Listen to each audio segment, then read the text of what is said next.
کہ مرزا میں کمزوریاں اور عیوب تھے، اس کے نقوش میں توازن نہ تھا، قد و قامت میں تناسب نہ تھا،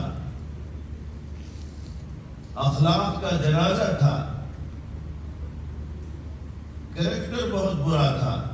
سچ کبھی بولتا نہ تھا، معاملات کا درست نہ تھا، بات کا پکا نہ تھا، بزدل اور ڈرپوک تھا، تقریر و تحریر ایسی کہ پڑھ کر اور سن کر قے ہونے لگے۔ لیکن میں آپ سے عرض کرتا ہوں کہ اگر مرزا میں کوئی کمزوری نہ ہوتی، وہ مجسم حسن و جمال ہوتا، قوا میں تناسب ہوتا، چھاتی 45 انچ کی ہوتی، کمر ایسی ہوتی کہ CID کو بھی خبر نہ لگتی، بہادر بھی ہوتا، کریکٹر کا آفتاب ہوتا، خاندان کا ماہتاب ہوتا، شاعر ہوتا، فردوس وقت ہوتا، ابو الفضل اس کا پانی بھرتا، خیام اس کی چاکری کرتا، غالب اس کا وظیفہ خوار ہوتا، انگریزی کا شیکسپیئر ہوتا، اردو کا ابوالکلام ہوتا، پھر نبوت کا دعویٰ کرتا، تو کیا ہم اس کے دعوے کو تسلیم کرنے کے لیے تیار ہو جاتے؟ ہرگز نہیں، ممکن ہی نہیں۔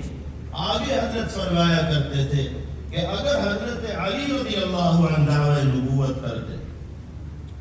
جن کو تلوار حق نے دی اور بیٹی نبی نے دی، سبحان، جن کو تلوار حق نے دی اور بیٹی نبی نے دی، صدیق اکبر رضی اللہ عنہ اگر دعوی نبوت کرتے، عمر فاروق رضی اللہ عنہ اگر دعوی نبوت کرتے، عثمان غنی رضی اللہ عنہ بھی اگر دعویٰ کرتے،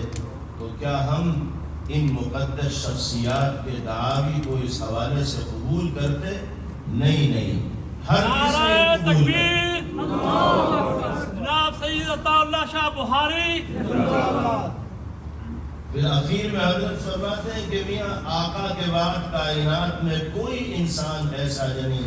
جو تخت نبوت پر سج سکے۔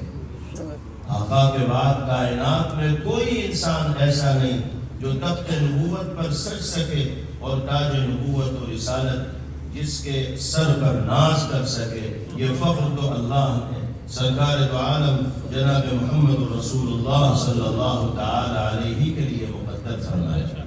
یہ حقیقت بیانی ہے جو حضرت سید عطا اللہ شاہ بخاری